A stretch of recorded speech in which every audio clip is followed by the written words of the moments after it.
1971 সালের মার্চ মাসের গণহত্যা নিয়ে ইন্ডিয়া আওয়ামী লীগ যে বয়ান বা ন্যারেটিভ তৈরি করে এতদিন জাতিকে গিলাইছে সেটা হইতেছে 70 সালের নির্বাচনে আওয়ামী লীগ কেন্দ্রীয় এবং প্রাদেশিক উভয় নির্বাচনেই সংখ্যাগরিষ্ঠ আসন জয়লাভ করছে। সেই নির্বাচনে আওয়ামী লীগ কিভাবে এত আসন যেতে সেই আলাপে আজ আর গেলাম না। ইলিয়াস কাঞ্চন হাসতে হাসতে বলছে কিভাবে সে 70 সালের নির্বাচনে একাই অসংখ্য ভোট দিছে ভোট কেন্দ্রে গিয়া। এটি শুনে রাখেন। 70 ইলেকশনের সময় আমরা নিজেরা ক্যাম্প করেছি এবং আমি ভোটার কিন্তু হইনি, কিন্তু আমি নিজে কিন্তু ফলস ভোট দিয়েছি এবং একটা দুইটা না অনেকগুলোই দিয়েছি। খালি ইলিয়াস কাঞ্চন না, আমাদের ব্যক্তিগত পরিচিত অসংখ্য ব্যক্তি আছে যারা ওই সময় ভোট দেওয়ার মতো বয়স না থাকা সত্ত্বেও আওয়ামী লীগের ক্যাডারদের সাথে ভোট কেন্দ্রে অসংখ্য ব্যালট পেপারে সিল মারে আসছে। আজকে আর তাদের নামধাম কইলাম না, এইসব আলাপ অন্য দিন হবে। আপনার আশেপাশে 70 নির্বাচনে ভোট দেওয়া আর অংশ নেওয়া এরকম কেউ থাকলে জিগায় দেখেন। পাকিস্তানের মার্শাল ল অথরিটি কেন এইসব দেখাও চুপ করে ছিল, সেটা আজকে এই আলাপ, সে আলাপে আসতেছি। আজকের আলাপ হবে মার্চ মাসে এবং তার আগে নির্বাচনের পর কি নেগোসিয়েশন, আলোচনা, আলাপ হয়েছিল এবং 25শে মার্চ রাতের ঘটনা কেন ঘটে, অবাঙালি মুসলমানদের সাথে তখন এবং তার আগে কি হয়েছিল। এপিসোডটা একটু দীর্ঘ হবে, আশা করি শেষ পর্যন্ত দেখবেন, অনেক অজানা ভয়ঙ্কর কাহিনী জানতে পারবেন। আমরা আগের ভিডিওতে আওয়ামী লীগের ভুয়া অর্থনৈতিক শোষণের বয়ানকে জয় বাংলা করছি, এইটাই যদি না দেখে থাকেন আবার দেখতে পারেন। মার্চ মাস নিয়ে ইন্ডিয়া আওয়ামী লীগ জাতি এবং দুনিয়াকে গিলাইছে একটা ন্যারেটিভ। এটা গিলাইছে মূলত ইন্ডিয়ান গণমাধ্যম এবং তাদের লেসপেন্সার আওয়ামী লীগের প্রোপাগান্ডার জোরে। এখন ভারতীয় গণমাধ্যম আর আওয়ামী লীগ প্রোপাগান্ডা কি মাল সেটাই প্রজন্ম বর্তমানে বাংলাদেশিরা হারে হারে টের পাইতেছে। দেখছেন না এইটারে? ये सबसे बड़ी खबर है और पाकिस्तान का एक कार्गो शिप भारत के बिल्कुल करीब खड़ा है। MV अल बखेरा नाम का ये जहाज बांग्लादेश के चांदपुर बंदरगाह में लंगर डाले बैठा है और सबसे बड़ी बात तो ये है कि इस पाकिस्तानी कार्गो शिप में 250 किलो RDX, 100 AK-47 राइफल, जिसे बांग्लादेश में एक सुरक्षित जगह पर उतार लिया गया। যাই হোক, আসেন আমরা দেখি কি ছিল সেই বয়ান।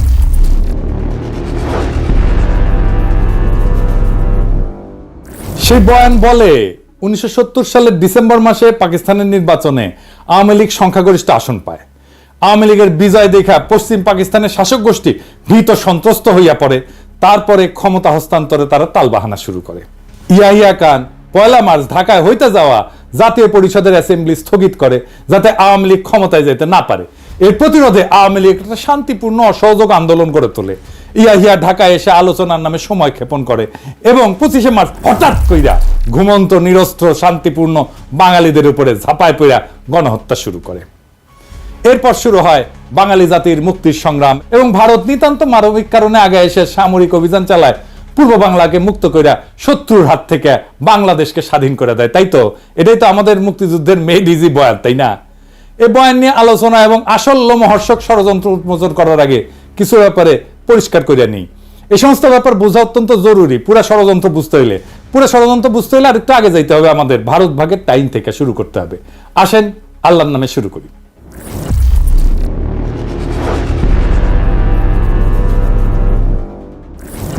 উনিশশো 1947 সালে পাকিস্তান এবং ভারত ব্রিটিশ সাম্রাজ্যের ডোমিনিয়ন হিসেবে স্বাধীনতা লাভ করে। ডোমিনিয়ন আর রিপাবলিকের মধ্যে পার্থক্য হচ্ছে ডোমিনিয়ন কার্যত স্বাধীন হইলেও সেটা ব্রিটিশ সাম্রাজ্যের অংশ। একটা ডোমিনিয়নের রাষ্ট্রপ্রধান ইংল্যান্ডের রাজা বা রানী, তবে ডোমিনিয়নের পার্লামেন্ট বা আইনসভার স্বাধীনতা আছে। তারা যদি চায় তাদের আইনসভা নিজেদেরকে রিপাবলিক ঘোষণা কইরা ইংল্যান্ডের সাথে সম্পূর্ণভাবে সম্পর্ক সেট করতে পারে, তখন তাদের নিজস্ব রাষ্ট্রপ্রধান থাকবে। ভারত 1950 সালে নিজেদের সংবিধান রচনা করে রিপাবলিক ঘোষণা করে। পাকিস্তান 1956 সালে সংবিধান রচনা করে রিপাবলিক ঘোষণা করে। পরে ব্রিটিশ সাম্রাজ্য ডোমিনিয়ন শব্দ বাদ দিয়া কমনওয়েলথ শব্দ চালু করে। এখন অনেক দেশ আছে যারা ডোমিনিয়নের মতো, যেমন কানাডা, অস্ট্রেলিয়া, নিউজিল্যান্ড। এই সমস্ত দেশের রাষ্ট্রপ্রধান ইংল্যান্ডের রাজা বা রানী। পাকিস্তানের 56 সালের সংবিধান 1958 সালের 8ই অক্টোবর তৎকালীন পাকিস্তানের রাষ্ট্রপ্রধান প্রেসিডেন্ট ইস্কান্দার মির্জা, উনি বাংলার মানুষ ছিলেন, কিন্তু উনি রদ কইরা মার্শাল ল জারি করে। মার্শাল ল জারি করলে সংবিধান রদ করতে হয়। এখানে একটা জিনিস খেয়াল করেন, মার্শাল ল যদি সংবিধানকে রদ করতে পারে তাইলে মার্শাল ল সংবিধানের চাইতে বড়। আসলেই তাই। আসল কথাটা হইতেছে হিম্মত, হ্যাডমই আসল, ক্ষমতাই আসল, সংবিধান তারপরে। যাই হোক, আলাপে আসি, কেন ইস্কান্দার মির্জা সংবিধান রদ কইরা মার্শাল ল দিল।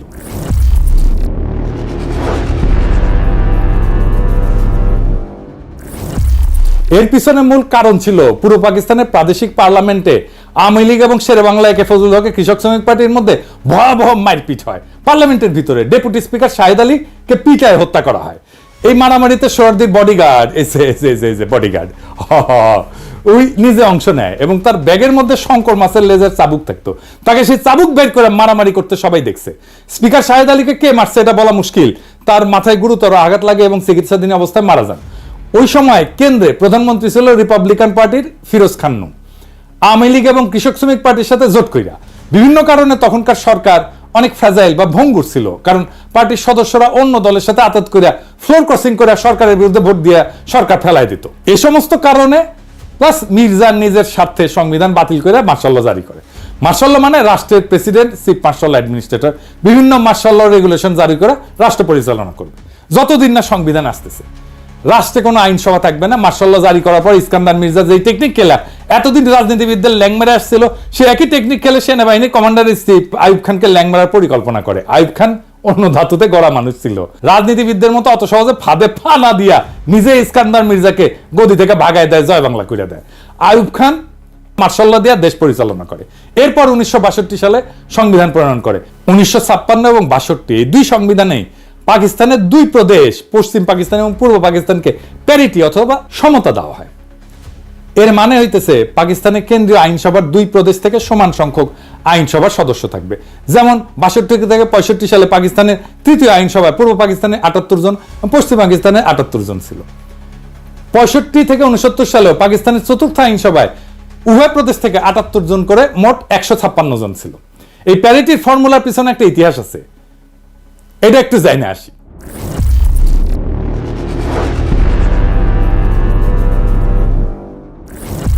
পাকিস্তানের প্রথম গণপরিষদ, যেটা 47 সালের 10 আগস্ট গণপরিষদ এবং আইনসভা হিসাবে শপথ গ্রহণ করে, সেটাতে প্রথমে 69 জন সদস্য নির্বাচিত হয়ে আসছিল।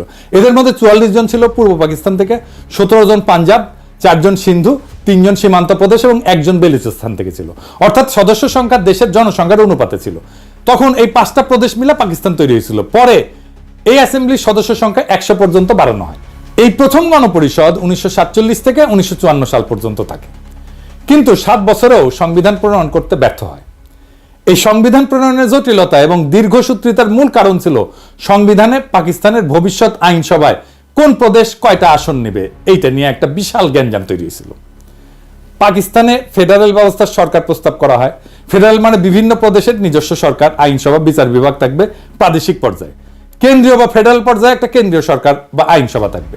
কেন্দ্রীয় আইনসভা 2 কক্ষ প্রস্তাব করা হয়। 2 কক্ষ বিশিষ্ট আইনসভার ইতিহাস হচ্ছে, এটা মূলত ইংল্যান্ডের কালচার, যেখানে হাউস অব কমন্স আর হাউস অব লর্ডস আছে। কমন্সের সদস্যরা জনগণের সরাসরি ভোটে নির্বাচিত হয়। লর্ডসের সদস্যরা রাজা কর্তৃক অ্যাপয়েন্টেড হয়। লর্ডসের সদস্যরা অভিজাততন্ত্রের সদস্য এবং চার্চ অফ ইংল্যান্ডের বিশপরাও এর সদস্য। যে কোনো আইন পাশ করতে হলে 2 কক্ষেই পাশ করা লাগে। অভিজাত আর বিশপদেরকে ইংল্যান্ডের রাষ্ট্রে গুরুত্বপূর্ণ স্টেক হোল্ডার মনে করা হয়। এই জন্য এদের জন্য একটা উচ্চ কক্ষ আইনসভা বানায়, যারা কমন্সের পাশ করা বিল স্ক্রুটিনাইজ করে, দেখে নিজেদের মধ্যে ভোটাভুটি করে অ্যাপ্রুভ করে অথবা রিজেক্ট করে। আমেরিকা যখন ইংল্যান্ড থেকে স্বাধীনতা লাভ করে তখন প্রথমে 13টা কলোনি ছিল। এদের মধ্যে জনসংখ্যায় সবচেয়ে বড় ছিল ভার্জিনিয়া এবং সবচেয়ে ছোট ছিল রোডস আইল্যান্ড। আমেরিকা যখন তাদের ফেডারেল সংবিধান রচনা করতে যায় তখন ছোট রাজ্যগুলো বড় রাজ্যগুলোর সাথে ইউনিয়ন করতে চায় নাই। কেন চায় নাই? এর কারণ হইল তারা ভাবতো বড় রাজ্যগুলো আইনসভায় জনসংখ্যার ভিত্তিতে আসন পাইলে মেজরিটি আসন পাবে, ফলে তারা ছোট রাজ্যগুলোর সাথে প্রস্তাব করা যে কোনো বিল ভোট দিয়ে হারাই দিতে পারে। তখন একটা কম্প্রোমাইজ পদ্ধতি গ্রহণ করা হয়, যেখানে আমেরিকার ফেডারেল আইনসভা ইংল্যান্ডের মতো 2 কক্ষ বিশিষ্ট হবে। যেহেতু আমেরিকানরা কোনো অভিজাততন্ত্র এলাও করেনি, সেই জন্য ইংল্যান্ডের মতো বিশপ আর অভিজাতদের দিয়ে কোনো কক্ষ থাকবে না, এই প্রশ্ন ওঠেনি। 2 কক্ষের নিম্ন কক্ষ হাউস অফ রিপ্রেজেন্টেটিভ এর আসন সংখ্যা জনসংখ্যার অনুপাতে ডিস্ট্রিবিউট করা হবে। উচ্চ কক্ষ অথবা সিনেটের মধ্যে প্রত্যেক রাজ্যের সমান সংখ্যক আসন, অর্থাৎ ছোট রাজ্য বড় রাজ্য সবার জনসংখ্যা যাই হোক সবার 2টা করে আসন। যে কোনো বিলই 2 কক্ষে পাশ হইতে হবে যদি সেটা আইন হইতে হয়। সিনেট তাহলে আমেরিকার জনগণের প্রতিনিধিত্ব করে না, তারা প্রতিনিধিত্ব করে আমেরিকার প্রত্যেকটা রাজ্যের জনগণের প্রতিনিধি, হাউস অফ রিপ্রেজেন্টেটিভ। তাহলে জনগণের প্রতিনিধি কারা? জনগণের প্রতিনিধি হচ্ছে হাউস অফ রিপ্রেজেন্টেটিভ। আমেরিকার সংবিধান জনগণ ছাড়া প্রত্যেকটা রাজ্যকেও নিজেদের ফেডারেল স্ট্রাকচারের স্টেক হোল্ডার মনে করে। যেহেতু সিনেটে সবার সমান আসন, এর জন্য ছোট মাইনরিটি রাজ্যগুলো তার আপত্তি না করে বড় রাজ্যগুলোর সাথে ইউনিয়ন করে ইউনাইটেড স্টেটস অফ আমেরিকা গড়ে তোলে। তো পাকিস্তানে প্রথমে 2টা কক্ষ প্রস্তাব করা হয়। নিম্ন কক্ষ প্রদেশগুলোর জনসংখ্যার ভিত্তিতে আসন সংখ্যা বিতরণ করা হয়, ঠিক আমেরিকার মতো। পাকিস্তানের প্রদেশগুলোকে যদি ক্রমিক অনুসারে সাজায়, তাহলে জনসংখ্যা সবচেয়ে বেশি পূর্ব বাংলার, তারপরে পাঞ্জাব, তারপরে সিন্ধু, তারপরে সীমান্ত প্রদেশ, তারপরে বেলুচিস্তান। আর উচ্চ কক্ষ প্রদেশগুলো প্রতিনিধিত্ব করবে, প্রত্যেকটা প্রদেশের সমান সংখ্যক আসন থাকবে, সিনেটের মতো, ঠিক আমেরিকার মতো। যে কোনো বিল উভয় কক্ষে পাশ হইতে হবে। সব প্রদেশ এই প্রস্তাবে রাজি হয়। রাজি হয় না কে? বাঙ্গুরা, এই মুজিবেরা। তারা দাবি করে উভয় কক্ষে জনসংখ্যার অনুপাতে হইতে হবে। তাতে যারা উভয় পক্ষে মেজরিটি থাকে, তাদেরকে যতই বোঝানোর চেষ্টা করা হয় উভয় কক্ষে যদি জনসংখ্যার অনুপাতে হয়, তাহলে 2টা কক্ষের দরকার কি, একটা কক্ষ হইলেই তো হয়। সোহরাওয়ার্দী বডিগার্ডের মাথায় এর চাইতে গারপেলি বুদ্ধি আর আসার কথা। আর একটা কক্ষই যদি হয়, প্রদেশগুলোর যদি রিপ্রেজেন্টেশন নাই থাকে, তাহলে ফেডারেল সরকার ব্যবস্থা, প্রত্যেকটা প্রদেশের আলাদা সরকার, আইনসভার দরকার কি? একটা একক কেন্দ্রীয় সরকার ব্যবস্থা থাকলেই তো হয়, যেখানে আইনসভা জনসংখ্যার ভিত্তিতে হবে এবং একটা লেয়ারের সরকার থাকবে। যেমন চীন একটা লেয়ারের সরকার, একটা কেন্দ্রীয় শাসনের দেশ, এটার ইংরেজিতে কয় ইউনিটারি দেশ। এখানে প্রদেশগুলোর আলাদা সরকার বা আইনসভা নাই।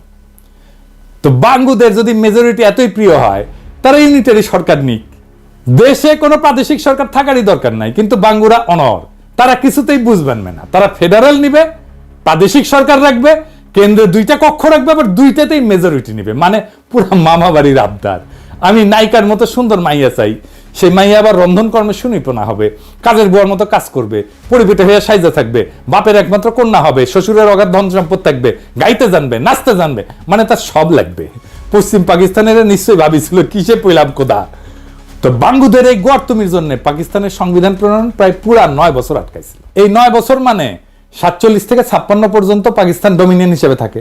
এবং ব্রিটিশ আমলে গভর্নমেন্ট অফ ইন্ডিয়া অ্যাক্ট, 35-এর ইন্ডিয়ান ইন্ডিপেন্ডেন্স অ্যাক্ট এবং 47-এর এই 2টা আইনকে সংবিধান হিসেবে গ্রহণ করে অপারেট করে। পরে বাঙ্গুদের বোঝানোর জন্য, মানানোর জন্য 56 সালে প্যারিটি ফর্মুলা প্রপোজ করা হয়, যেটাতে পাঞ্জাব, সিন্ধু, সীমান্ত আর বেলুচিস্তান মিলে পশ্চিম পাকিস্তান এবং পূর্ব বাংলাকে পূর্ব পাকিস্তানের 2টা প্রদেশ হিসেবে গঠন করা হয়।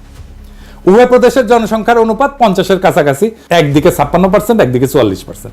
যেহেতু উভয় প্রদেশের সমান আসন, যাতে কেউ কাউকে ডমিনেট করার প্রশ্ন না ওঠে, সবাই সমান সমান। যেহেতু এই প্রস্তাবে পশ্চিম অঞ্চল পাকিস্তানের 4টা প্রদেশ মিলে একটা ইউনিট গঠন করা হয়, তাই প্রস্তাবের নাম হয় 1 ইউনিট প্রপোজাল। এই প্রস্তাবে সব দল রাজি হয়। তৎকালীন আওয়ামী লীগ ও সোহরাওয়ার্দীর নেতৃত্বে এই প্রস্তাবে রাজি হয়, ফলে এটা গৃহীত হয় এবং এইভাবে পাকিস্তানের 56 সালে সংবিধান প্রণয়ন করা হয়। আইয়ুব খান যখন 62 সালে সংবিধান প্রণয়ন করেন, তখন উনি কেন্দ্র এবং রাজ্যগুলোর মধ্যে এই সম্পর্ককে বহাল রাখেন। এই ইস্যুটা একটা সেটেলড ইস্যু ছিল। আইয়ুব খান এটা আর নড়চড় করেন নাই। এখানে একটা তথ্য উল্লেখ করা যায় যে বাংলাদেশ বিচ্ছিন্ন হয়ে যাওয়ার পর পাকিস্তানে কিন্তু সংবিধান তৈরি করতে একদম সময় লাগে নাই। ওদের পাঞ্জাব মেজরিটি প্রদেশ হওয়া সত্ত্বেও পাঞ্জাবিরা কিন্তু বাঙ্গুদের মতো মামা বাড়ির আবদার করে নাই। বর্তমান পাকিস্তানের আইনসভার 2টা কক্ষ, নিম্ন কক্ষ ন্যাশনাল অ্যাসেম্বলি আর উচ্চ কক্ষ সিনেট। নিম্ন কক্ষ জনসংখ্যার অনুপাতে আসন আর উচ্চ কক্ষে প্রত্যেকটা রাজ্যের সমান সংখ্যক আসন। পাঞ্জাবিরা বাঙ্গুদের মতো হাউকাউ করে নাই যে তাদের উভয় কক্ষতেই মেজরিটি দিতে হবে। এইবার শুরু হয় ষড়যন্ত্রকারীদের খেলা। 1962 সালে ভারত মাতা চীনের সাথে সরাসরি যুদ্ধ জড়ায় পড়ে। যুদ্ধটা হয় ভারতের 2 দিকের সীমান্তে, উত্তর পূর্ব এবং উত্তর পশ্চিম। উত্তর পূর্ব দিকে ভারত এবং চীন উভয়ে বর্তমান অরুণাচল প্রদেশকে সম্পূর্ণ নিজের বলে দাবি করে। উত্তর পশ্চিমের লাদাখের একটা অংশ, যেটার নাম আকসাই চীন, সেটাকেও তারা নিজেদের এলাকা বলে দাবি করে। ভারত মাতা বেশি কনফিডেন্ট হইয়া চীনের এলাকায় সৈন্য নিয়ে ঢুকে যায়। ভাবছিল চীনারা ভারত মাতার সৈন্য দেখলে পালাবে, চীনারা না পালায় উল্টা হামলা করে। ফলে ভারত পুরা অরুণাচল প্রদেশ, আকসাই চীন উভয় অঞ্চল যুদ্ধে সম্পূর্ণভাবে হারায়। আসামের ভিতরে চীনা বাহিনী ঢুকে পড়ে। চীনের কাছে ভীষণ মার খাওয়ার পরপরই ভারত 1965 সালে পাকিস্তানের সাথে যুদ্ধ জড়ায় পড়ে। কাশ্মীরে ভারতের বিরুদ্ধে বিদ্রোহে পাকিস্তান আর্মির সাহায্যের ফলে ভারতের দখলকৃত কাশ্মীরে সামরিকভাবে বেসামাল হয়ে পড়ে। Pakistan army 1 September operation grand slam নামে একটা সামরিক অভিযান পরিচালনা করে। ফলে কাশ্মীরের ভিতরে ভারতীয় আর্মি অত্যন্ত নাজুক পরিস্থিতির সম্মুখীন হয়। এখানে উল্লেখ করা যায় যে এই গ্র্যান্ড স্ল্যামের কমান্ডার ছিল তৎকালীন মেজর জেনারেল ইয়াহিয়া খান। তাদের আত্মসমর্পণ ঠেকাইতে মরিয়া ভারত 6 সেপ্টেম্বর আন্তর্জাতিকভাবে রিকগনাইজ বর্ডার ক্রস করে লাহোরের দিকে হামলা করে, কিন্তু সমস্ত শক্তি নিয়ে। কাশ্মীরের বর্ডার এইটা বিতর্কিত বর্ডার, আন্তর্জাতিকভাবে রিকগনাইজ না, কিন্তু লাহোরে ভারতের সীমান্ত থেকে মাত্র 18 মাইল দূরে হওয়া সত্ত্বেও ভারত সর্বশক্তি নিয়ে করা এই আক্রমণ ব্যর্থ হয়। পাকিস্তান আর্মির লাহোরের বাইরে ভারতের আক্রমণকে সফলভাবে প্রতিরোধ করে এবং যুদ্ধবিরতির আগ পর্যন্ত পুরো 18 দিন ভারতীয় বাহিনীকে ঠেকায় রাখে। কে ঠেকায় রাখছিল জানেন? কে ঠেকায় রাখছিল ওইখানে? পাকিস্তানি আর্মির কারা? ইস্ট বেঙ্গল রেজিমেন্ট, বাংলাদেশের ইস্ট বেঙ্গল রেজিমেন্ট। জি, আমাদের ইস্ট বেঙ্গল রেজিমেন্ট। লাহোরকে রক্ষা করছিল ইস্ট বেঙ্গল রেজিমেন্ট এবং এই লাহোরকে রক্ষা করার সৈনিক ছিল জিয়াউর রহমান। এই জন্য জিয়াউর রহমান পাকিস্তানের বীরত্ব সূচক খেতাব পায়। আবার উল্টো দিকে কসুর সেক্টরে পাকিস্তান আক্রমণ চালায়, ভারতের খেমকারান শহর দখল করে নেয়। ভারত জম্মু থেকে শিয়ালকোটের দিকেও আক্রমণ করে। শিয়ালকোট বর্ডার থেকে মাত্র 12 মাইল দূরত্ব থাকা সত্ত্বেও এখানে ভারতীয় বাহিনী ব্যর্থ হয়। পাকিস্তানি আর্মি সফলভাবে তাদের সেই আক্রমণকে শিয়ালকোটের বাইরেই প্রতিহত করে। এই শিয়ালকোটের ডিফেন্সে গুরুত্বপূর্ণ ভূমিকা পালন করে তৎকালীন একটা ব্রিগেডের কমান্ডার। কে ছিল? ব্রিগেডিয়ার আমির আব্দুল্লাহ নিয়াজি। এই নিয়াজি 1971 ইস্টার্ন সেক্টরের কমান্ডার ছিল। তৎকালীন পাকিস্তান আর্মির সফলতা নিয়ে আন্তর্জাতিক মহল এবং গণমাধ্যমে সাড়া পড়ে যায়। অবশেষে জাতিসংঘের ডাকে সাড়া দিয়া ভারত 20 সেপ্টেম্বর দ্রুত যুদ্ধবিরতি প্রস্তাবে রাজি হয়। পাকিস্তান এরপর অনিচ্ছা সত্ত্বেও 23 সেপ্টেম্বর যুদ্ধবিরতিতে রাজি হয় এবং ফলে যুদ্ধ সমাপ্তি ঘটে। ভারত মাতা কিন্তু 47 সালে স্বাধীনতা লাভের পর থেকে উপমহাদেশে ব্যাপকভাবে সামরিক আগ্রাসন চালাইছে বিভিন্ন এলাকায়। কোথায় কোথায় আসেন একটু দেখি। ভারত 1948 সালে 82,000 বর্গমাইল এলাকার নিজামশাহী হায়দ্রাবাদ রাজ্য আক্রমণ করে এটাকে দখল করে নেয়, নিজের রাজ্য ঘোষণা করে। ওই অভিযানের নাম ছিল অপারেশন পোলো। ভারত তার স্বাধীনতা লাভের পর 1947 থেকে 48 সালে জম্মু কাশ্মীর 16,309 বর্গমাইল, 1948 সালে জুনাগড় রাজ্য 3,337 বর্গমাইল, 1948 সালে নিজামশাহী হায়দ্রাবাদ রাজ্য 82,698 বর্গমাইল, 1961 সালে গোয়া রাজ্য 1,429 বর্গমাইল, 1971 সালে পূর্ব পাকিস্তান 57,320 বর্গমাইল, 1975 সালে সিকিম রাজ্য 2,740 বর্গমাইল, সর্বমোট 1,62,405 বর্গমাইল এলাকা সামরিক অভিযান চালায় দখল করে, যেটার পরিমাণ জার্মানি অথবা পোল্যান্ডের এরিয়া থেকেও বেশি। এর মধ্যে 1,05,084 বর্গমাইল এরিয়াকে নিজের সাথে অফিসিয়ালি যুক্ত করে নেয়, অ্যানেক্স করে নেয়, রাজ্য বানায়। বাকি পূর্ব পাকিস্তানের 57,000 বর্গমাইলকে একটা ক্লায়েন্ট স্টেট হিসেবে রাখে প্রথমে মুজিব এবং পরে হাসিনার সময়। অধীনস্থ জনপদ, একটা কলোনি, প্রায় উপনিবেশ। এছাড়া ভারত মাতা 1962 সালে তিব্বত দখল করতে গিয়ে চীনাদের হাতে মাইর খায়।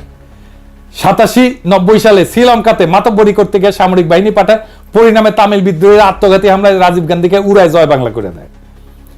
দ্বিতীয় বিশ্বযুদ্ধের পর এত বড় এরিয়া আর কোন দেশ সামরিক হামলা করে দখল করে, যেটা ভারত মাতা করেছে। মজার ব্যাপার হচ্ছে এরপরেও এদের প্রোপাগান্ডার এমনই জোর যে আন্তর্জাতিক মিডিয়া সবাই পাকিস্তানকে যুদ্ধবাদ দেশ মনে করে আর ভারত মাতাকে গান্ধীর নেংটি পড়া অহিংস শান্তিবাদী দেশ ভাবে। এত বড় একটা যুদ্ধবাজ দেশ যে 62 থেকে 65 সালে 3 বছরের মধ্যে চীন এবং তার থেকে ক্ষুদ্র পাকিস্তানের মার খাওয়ার পর হন্যা হইয়া পাকিস্তানকে খণ্ডিত করতে উদ্গ্রীব হইয়া ওঠে এবং পরিকল্পনা ফাঁদে। কি পরিকল্পনা ফাঁদে?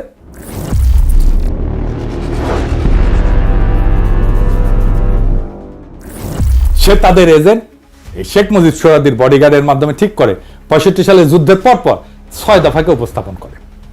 ভারত পাকিস্তানের যুদ্ধ হয় 65 সালের সেপ্টেম্বর, মুজিব 6 দফা উত্থাপন করে 66 সালের ফেব্রুয়ারিতে। কিরকম মজার একটা কাকতালীয় ব্যাপার, তাই না? তাই না এডিটর সাহেব? মেলা দিন পরে কাউয়ার কথা মনে আসলো। কাউয়ার সাউন্ড দেবেন না? জোরে দেন, আরো জোরে, আরো জোরে। হয়েছে। কাকতালীয় তাই কাউয়ার সাউন্ড, বুঝছাও? 6 দফা এবং এর মধ্যে পাকিস্তানের অর্থনৈতিক শোষণের ভুয়া বয়ানকে আমাদের আগের এপিসোডে আমরা বিস্তারিত আলোচনা করে সেই বয়ানকে জয় বাংলা করে দিছি না? ভারতীয় এজেন্টরা আগে থেকেই প্রস্তুত ছিল এটা নিয়ে। গত এপিসোডে 6 দফা প্রণেতাদের মুখোশ উন্মোচন করা হয়েছে। আজকে আর একজন মুখ্য চরিত্রের মুখোশ উন্মোচন করা হবে। তার নাম সিরাজুল আলম খান। সিরাজুল আলম খান ঢাকা বিশ্ববিদ্যালয়ের ছাত্রলীগের মধ্যে ভারতীয় এজেন্ডা বাস্তবায়নে 60-এর দশকের প্রথম থেকেই কোমর বেঁধে নামে পড়ে। 71 সালের মার্চ মাস পর্যন্ত সমস্ত আলোচনা ভণ্ডুল করা এবং গৃহযুদ্ধ লাগানোর পিছনে তার অনেক ভূমিকা আছে। সে পূর্ব পরিকল্পনা মতো গৃহযুদ্ধ লাগানোর জন্য সর্বাত্মক চেষ্টা করে যাতে তার গুরু ভারত সামরিক অভিযান চালানোর একটা অজুহাত খুঁজে পায়। এই সিরাজুল আলম সম্পর্কে একটা অত্যন্ত গুরুত্বপূর্ণ তথ্য হচ্ছে উনি ছিলেন এক ভারতীয় রয়্যাল এজেন্টের অত্যন্ত ঘনিষ্ঠ এবং শিষ্য। তিনি মাঝে মাঝে কলকাতায় যেতেন এবং গেলে সেই এজেন্টের কলকাতার ভবানীপুরের রাজেন্দ্রপুর লেনের বাসাতেই উঠতেন এবং থাকতেন। সেই এজেন্টের কলকাতায় বাড়ি ছাড়াও বাংলাদেশেও বাড়ি ছিল এবং তিনি বাংলাদেশের নাগরিকও ছিলেন। আওয়ামী লীগের সংসদ সদস্য ছিলেন এবং আওয়ামী লীগের সংসদ সদস্য হিসেবে ৭৩-এর কারচুপির নির্বাচনে তৎকালীন বাকেরগঞ্জ 14 আসন, বর্তমানে পিরোজপুর 1 আসন, যেটা বর্তমানে আল্লামা দেলোয়ার হোসেন সাইদির আসন, ওইখানে এমপি নির্বাচিত হয়েছিলেন। শেখ মুজিব জয় বাংলা হয়ে যাওয়ার পরে 75-এ সে ব্যক্তি আবার ইন্ডিয়া চলে যায়। তার নাম চিত্তরঞ্জন সুতার। এবার আসেন চিত্তরঞ্জন সুতারকে একটু চিনে নিই। এই চিত্তরঞ্জন সুতার 1971 সালের পর ইন্দিরা গান্ধীর সাথে দেখা কইরা বাংলাদেশকে পুরোপুরি ভারতের সাথে যুক্ত করা, মানে যেভাবে হায়দ্রাবাদ, সিকিম, গোয়া, কাশ্মীরের মতো ভারত একটা প্রদেশ করছিল, ওইরকম প্রদেশ করতে বলছিল। ভারত প্রথমে আওয়ামী লীগের সাথে 7 দফা চুক্তি করে সেই পথে আগাচ্ছিল। পরে বিভিন্ন কারণে ইন্দিরা গান্ধী বাংলাদেশকে ক্লায়েন্ট স্টেট হিসেবে রাখাটাকে ডিসাইড করে। পরবর্তীতে কংগ্রেসের প্রেসিডেন্ট জ্ঞানী জৈল সিং এটাকে ইন্দিরার সবচেয়ে বড় ব্লান্ডার হিসেবে আখ্যা দিছিল। আমাকে শেখ হাসিনাকে যখন এই ব্যাপারে ব্যক্তিগতভাবে প্রশ্ন করা হয়, মেজর আশরাফ তার এনটিভি সাক্ষাৎকারে বলেন, তার ছোট বোন রেহানা আমার স্ত্রীর ক্লাসমেট ছিল। এই বিষয়গুলো নিয়ে তার প্রতি একটা শ্রদ্ধা আমার ছিল এবং সেই শ্রদ্ধা হিসাবে তাকে আমি রিসিভ করেছি, not as an official duty but এই কারণেই। এবং ওনাকে আমার বাসায় নিয়ে এসেছি, উনি এসেছেন আমার বাসায়, খেয়েছেন। একটি ঘটনা যখন থেকে তার প্রতি আমি একদম অসন্তুষ্ট হয়ে যাই, তার প্রতি আমার বিরাগ আমার জন্মগ্রহণ করে সৃষ্টি হয়, সেটা হচ্ছে সেই সময় আপনার যদি মনে থাকে বিচিত্রা বলে একটা সাপ্তাহিক পত্রিকা ছিল, শাহাদত হোসেন উনি ছিলেন তার এডিটর। জয়েল সিং বলে নামে একজন ভারতীয় প্রেসিডেন্ট ছিলেন। তার টার্মস যখন এক্সপায়ার হয়ে যায় তখন ওই জয়েল সিং এর সঙ্গে, জ্ঞানী জয়েল সিং, তার সঙ্গে আমাদের শাহাদত সাহেব একটা ইন্টারভিউ নিয়েছিলেন। তো বাংলাদেশ ভারতের সম্পর্কের উপর আলোকপাত করতে যেয়ে জয়েল সিং সাহেব বলেছিলেন, the greatest blunder of India was to have withdrawn the troops from Bangladesh 1971। এটা শাহাদত সাহেবকে বলেছিলাম। আমি যখন এটা পড়ার পর আমার মনটা খুব খারাপ হয়েছে যে কিভাবে এইরকম একটা উক্তি করতে পারে। তো এর কিছুদিন পরেই শেখ হাসিনা যখন আসলেন, ওনাকে আমি বললাম, আমি তাকে রিসিভ করে জানেন, আমি বললাম যে ম্যাডাম আপনি জানেন এরকম একটা বক্তব্য দিয়েছে, and you know what was her response? সে তো ঠিকই বলেছে। উত্তর ছিল, সে তো ঠিকই বলছে। এদের কাছে স্বাধীন বাংলাদেশ ছিল বাংলাদেশের মানুষকে উজবুক বানানোর একটা মূলা। এরা সবসময় নিজেদেরকে ভারতের প্রদেশ হিসেবে কল্পনা করে। এদের পূর্ব বাংলার মুসলমানদের সংস্কৃতি, ধর্ম নিয়ে ব্যাপক বিদ্বেষ। পৃথিবীর সর্ববৃহৎ মুসলিম রাষ্ট্র হিসেবে পাকিস্তান এই উপমহাদেশের মুসলমানদের বাসভূমি হিসেবে টিকে থাকলে এদের এজেন্ডা বাস্তবায়নে ব্যাপক বাধা আসবে। সেই জন্যই পাকিস্তানকে ভাঙতে হবে। পরে চিত্তরঞ্জন সুতার আবার বাংলাদেশে ফিরে আসে এবং কালিদাস বৈদ্যের সাথে বঙ্গভূমি আন্দোলন গড়ে তোলে ইন্ডিয়ার সাহায্য নিয়ে। এই প্রজন্ম বঙ্গভূমি আন্দোলন সম্পর্কে জানে না। কি ছিল সেই বঙ্গভূমি আন্দোলনে?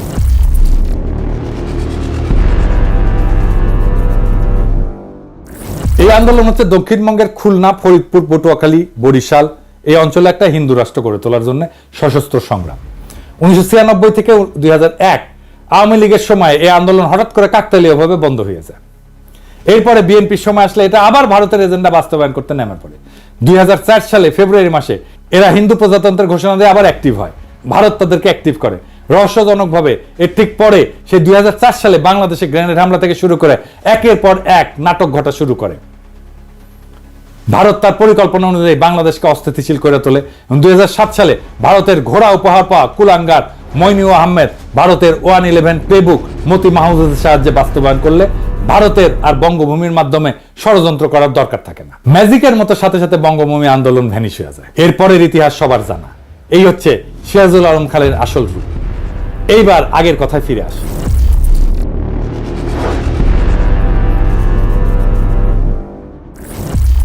6 দফা প্রণয়নের মাধ্যমে পাকিস্তানের একটা সেটেলড ইস্যু, কেন্দ্র, প্রদেশ এবং আন্তঃপ্রদেশ সম্পর্ক, এটাকে আবার ভারতের মদদে পুনরুজ্জীবিত করা হয়। প্রথম পয়েন্টটাই ছিল পাকিস্তান একটা ফেডারেল স্টেট হবে, প্রাদেশিক সরকার থাকবে, কিন্তু সেখানে আইনসভার একমাত্র জনসংখ্যার অনুপাতে আসন বিন্যাস হবে। আওয়ামী লীগ আরো দাবি তোলে 1 ইউনিট ভেঙে দিয়া পশ্চিম পাকিস্তানকে অরিজিনাল 4টা প্রদেশে ভাগ করতে হবে। এর ফলে আইনসভায় 2 প্রদেশের মধ্যে কোনো প্যারিটি বা সমতা থাকবে না। কিন্তু অন্য সব ফেডারেল দেশের মতো আইনসভায় আওয়ামী লীগ প্রদেশগুলোরও কোনো প্রতিনিধিত্ব রাখতে দেবে না। তারা ভারতীয় এজেন্ডা অনুযায়ী মাওবাড়ির আবদার তুলে দেশকে আবার অস্থিতিশীল করে তোলে।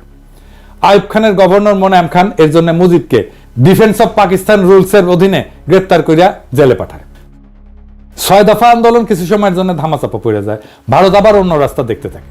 তারা আরেক ভারতীয় এজেন্ট খুঁজে বের করে, এই ব্যক্তিটার নাম হইতেছে লেফটেন্যান্ট কমান্ডার মোয়াজ্জেম হোসেন, একদম টিপিক্যাল বাঙ্গু কমিউনিস্ট প্রগতিশীল, আমাদের বর্তমান যুগের লাকি আক্তারের মতো। ছাত্র জীবনে কমিউনিস্ট পার্টি এবং র্যাডিক্যাল বামপন্থী আন্দোলনে জড়িত থাকার ফলে তার শিক্ষা জীবন ব্যাহত হয়। পরে কোনো মতে ইন্টারমিডিয়েট পাশ করে পাকিস্তান নৌবাহিনীতে যোগ দিয়ে ষড়যন্ত্রমূলক কার্যকলাপ চালায় যেতে থাকে। ইনি আগরতলা ষড়যন্ত্রকারীদের মুখ্য অর্গানাইজার। আগরতলা ষড়যন্ত্র যে সত্য ছিল এবং ছোটবেলার আওয়ামী বয়ান এবং পাঠ্যপুস্তকে এটাকে মিথ্যা মামলা বলে চালানো হইলেও আওয়ামী লীগের ডেপুটি স্পিকার এবং অন্যতম ষড়যন্ত্রকারী আসামি শওকত আলী 2011 সালে একটা বই লেখে, সত্য মামলা আগরতলা। মোয়াজ্জেম ভারতীয় দূতাবাসের একজন কর্মকর্তা পিএন ওঝার সাথে দেখা করে অস্ত্র, টাকা এবং পরিকল্পনা সাহায্য চায়। তাদের পরিকল্পনা অনুযায়ী পূর্ব পাকিস্তানের সেনানিবাসগুলোতে 2009 সালে বিডিআর বিদ্রোহের মতো বিদ্রোহ সংগঠিত করা হবে, এটাই পরিকল্পনা ছিল। সেনানিবাসে অস্ত্রাগারগুলো লুট করে এই বিদ্রোহ ছড়ায় দেওয়া হবে, এরপর বিডিআর এর মতো হত্যাকাণ্ড চালানো হবে। এটাই ছিল আগরতলা ষড়যন্ত্র মামলা। এই জন্যই আমরা মনে করি বিডিআর হত্যাকাণ্ড এটা ইন্ডিয়া ঘটাইছে, কারণ এটা তাদের পুরনো অভ্যাস। 1967 সালের শেষ দিকে এই পরিকল্পনা ফাঁস হয়ে যায় এবং পাকিস্তান গোয়েন্দা সংস্থা সময় মতো কয়েকজন ষড়যন্ত্রকারীদের গ্রেপ্তার করে। এরপর আসামিদের লিস্টে শেখ মুজিবকে 1 নম্বর আসামি করা হইলে অনেকে অবাক হয়ে প্রশ্ন তোলে, মুজিব তো 66 সালে কারাগারে, সে কিভাবে এই ষড়যন্ত্রের সাথে যুক্ত হয়? এর উত্তর হচ্ছে, ভারত এত বড় বিদ্রোহ সংগঠন খালি পাকিস্তান সামরিক বাহিনীর এক কর্মকর্তার উপরে ছেড়ে দিয়ে ভরসা পাচ্ছিল না। তারা পূর্ব পাকিস্তানের একটা রাজনৈতিক দলের সাপোর্ট খুঁজতেছিল। সেই দল হচ্ছে আওয়ামী লীগ এবং তার প্রধান এবং তাদের পুরনো এজেন্ট শেখ মুজিবের সাথে যোগাযোগের একটা রাস্তা তারা হন্যায় হয়ে খুঁজতেছিল। মুজিব তখন জেলে বন্দী, তারা তখন একটা রাস্তা বের করে ফেলে। কি সেই রাস্তা? পিএন ওঝা পুরান ঢাকার একটা গোপন বাড়িতে আওয়ামী লীগের এক নেতার সাথে এই ব্যাপারে আলোচনা করত। এরপর আওয়ামী লীগের সেই নেতা বিভিন্ন ঘুরপথের রাস্তায় শেখ মুজিবের ধানমন্ডি 32 নম্বর বাড়িতে যাইত। সেইখানে সে বেগম মুজিবকে সব তথ্য বইলা বেগম মুজিবের সাথে করে জেলে যাইত মুজিবের সাথে পারিবারিক সাক্ষাৎকারের সময়। বেগম মুজিব এবং উক্ত নেতা জেলে মুজিবকে ওঝার সাথে হওয়া সমস্ত কথা বলতো, এর বিপরীতে প্রয়োজনীয় দিক নির্দেশনা নিত। তৎকালীন জেলে মুজিবকে পরিবারের সাথে রেগুলার দেখা এবং কথা বলার সময় দিত পাকিস্তান সরকার। পাকিস্তানের চৌকস গোয়েন্দা বাহিনী ষড়যন্ত্রে আভাস পেয়ে পিএন ওঝাকে গভীর পর্যবেক্ষণের অধীনে আনে। তারা ওঝার সমস্ত চলাচল পর্যবেক্ষণ করে এবং আওয়ামী লীগের নেতার সাথে পুরান ঢাকার বাড়িতে মিলিত হওয়ার দৃশ্য পর্যবেক্ষণ করে। এরপর উক্ত নেতার মুজিবের বাড়িতে যাওয়া এবং বেগম মুজিবের সাথে কারাগারে মুজিবের সাথে দেখা করতে যাওয়াটা পর্যবেক্ষণ করে। এই সমস্ত তথ্যের ভিত্তিতে মুজিবকে আগরতলা ষড়যন্ত্র মামলার 1 নম্বর আসামি করা হয়। এই মামলার সমস্ত আসামিকে পাবলিকলি বিচার করার জন্য ট্রাইব্যুনাল তৈরি করে বিচার কার্য শুরু করা হয়। এই সমস্ত তথ্যের রেফারেন্স হচ্ছে ঢাকা বিশ্ববিদ্যালয়ের রাষ্ট্রবিজ্ঞান বিভাগের অধ্যাপক গোলাম ওয়াহেদ চৌধুরী, জিডব্লিউ চৌধুরী নামে পরিচিত ছিল, ওনার রচিত বই last days of United Pakistan. উনি সেই সময় পাকিস্তান সরকারের একজন মন্ত্রী ছিলেন এবং মন্ত্রী থাকাকালীন এই মামলা সংক্রান্ত গোয়েন্দা ফাইলে আসল তথ্য দেখেন। ওনার স্ত্রীকে আমরা চিনি, অধ্যাপিকা দিলারা চৌধুরী, এখনো বেঁচে আছেন এবং জাহাঙ্গীরনগর বিশ্ববিদ্যালয়ের শিক্ষক। এরপর 68 সালের শেষ দিকে পশ্চিম পাকিস্তান এবং পূর্ব পাকিস্তানে Bhutto peoples party, Bhashani NAP, Awami league এবং কমিউনিস্ট পার্টি সবাই আইয়ুবের বিরুদ্ধে একটা আন্দোলন শুরু করে। এই আইয়ুব বিরোধী আন্দোলনের নেপথ্যের কাহিনী অত্যন্ত জটিল এবং সময় হলে অন্য একদিন এটা নিয়ে আলাপ করা যাবে। উভয় পাকিস্তানে উক্ত আন্দোলনের ফলে 69 সালের মার্চ মাসে আইয়ুব খানের পতন হয় এবং আগরতলা মামলার বিচার কাজ বাদ দিয়া আসামিদেরকে ছেড়ে দেওয়া হয়। তারপরে কি হয়? রাজনৈতিক দলগুলো দাবি তোলে যে আইয়ুবের 62 সালের সংবিধান বাতিল করতে হবে এবং নতুন গণপরিষদের নির্বাচন দিতে হবে। প্রধান রাজনৈতিক দলের সম্মতিক্রমে এবং কথা মতো পাকিস্তান সেনাবাহিনীর commander in chief Yahya Khan সংবিধান বাতিল করে মার্শাল ল জারি করেন। দেশে এত উত্তেজনা অবসান ঘটানোর জন্য এবং আওয়ামী লীগের বারবার এই উত্তেজনা এজিটেশন এটা বন্ধ করার জন্য ইয়াহিয়া খান স্থির করেন ওরা যেসব মা বাড়ির আবদার তুলছে ওইসব মেনে নেওয়া, যাতে পাকিস্তান অখণ্ড থাকে, টিকে থাকে। পুরানা ভারতীয় মাল শেখ মুজিব ইয়াহিয়ার সাথে আলোচনা করে তাকে ব্লাব দিয়া বুঝান যে 6 দফা খালি নির্বাচনী প্রচারণা, এটা স্বাধীনতার দাবি না। তারা গণপরিষদের মেজরিটি আসন পেলেও পাকিস্তান অখণ্ড থাকে এমন সংবিধান প্রণয়ন করবে। এর ফলে ইয়াহিয়া খান আওয়ামী লীগকে ফ্রি হ্যান্ড দেন রাজনীতিতে। 70 সাল থেকে নির্বাচনী প্রচারণা শুরু হয়। 70 সালের মার্চ মাসে আসন্ন গণপরিষদ নির্বাচনের জন্য একটা presidential decree legal framework order 1970 জারি করেন। উক্ত অর্ডারে 6 দফা এবং আওয়ামী লীগের দাবি অনুযায়ী পাকিস্তানের 1 ইউনিটকে ভেঙে সর্বসম্মত 5টা প্রদেশ করা হয় পূর্ব পাকিস্তান সহ। আসন্ন গণপরিষদ 1 কক্ষ বিশিষ্ট আইনসভা হবে, যেটাতে জনসংখ্যার অনুপাতে আসন বিতরণ করা হবে। এর ফলে আসন্ন গণপরিষদে পূর্ব পাকিস্তান থেকে মেজরিটি আসন থাকবে। মানে 300টার ভেতরে 162টা আসন। অর্থাৎ আওয়ামী লীগের সমস্ত এক্সট্রিম দাবি ইয়াহিয়া খান মেনে নেয়, এইটা ভেবে যে এরা যদি ক্ষমতার রেসপন্সিবিলিটি পায় তখন উগ্র বিচ্ছিন্নতাবাদের দাবি তুলবে না। কিন্তু ভারত এবং তার চর মুজিব আগাগোড়া খালি মূলা দেখাইছে যে লীগ একবার খালি নির্বাচনে জিতুক, এরপর তারা আর কোনো শোরগোল তুলবে না, পাকিস্তান যাতে অখণ্ড থাকে সেরকম একটা সংবিধান বানাবে। ইয়াহিয়া আওয়ামী লীগ ভারতের সাজানো এই ফাঁদে পা দেয়। এর ফলে মার্শাল ল অথরিটি আওয়ামী লীগকে নির্বাচনী প্রচারণাতে যা খুশি বলার স্বাধীনতা দেয়। অন্য দল মুসলিম লীগ এবং জামাতের সভা আওয়ামী লীগ তাদের গুন্ডা দিয়ে ভন্ডুল করে খুন খারাপি করলো, মার্শাল ল অথরিটি আওয়ামী লীগের বিরুদ্ধে একটা স্টেপও নেয় না। নির্বাচনে আওয়ামী লীগের ভুয়া অর্থনৈতিক বৈষম্যের পরিসংখ্যান প্রচার করা সত্ত্বেও কোনো জবাব দেওয়া হয় না। এর ফলে নির্বাচনে আওয়ামী লীগের ক্যাডাররা এক একজন অসংখ্য ভোট দিল, মার্শাল ল অথরিটি কোনো হস্তক্ষেপ করেনি। কারণ হচ্ছে ইয়াহিয়া খান আসলে বিশ্বাসই করতে পারেননি মাইনরিটিরা বিচ্ছিন্নতা চায়, মেজরিটি কখনো আলাদা হবে। এই দেখেন 70 সালে ওনার একটা সাক্ষাৎকার। Separatism? I do not believe that people of East Pakistan want to separate from West Pakistan. They are the majority people of Pakistan. How should a majority separate from a minority? If you hear these notes, if you hear these rumblings, let me assure you, this is not the real voice of my people. এরপর ওনার আরেকটা সাক্ষাৎকার নির্বাচনের পর, কি পরিকল্পনা ওনার। After these elections, is it your intention to remain as president, or will you, as you said many times, get back to being an army man? Well,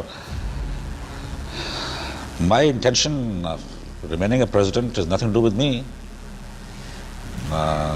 In the process of democracy, the government will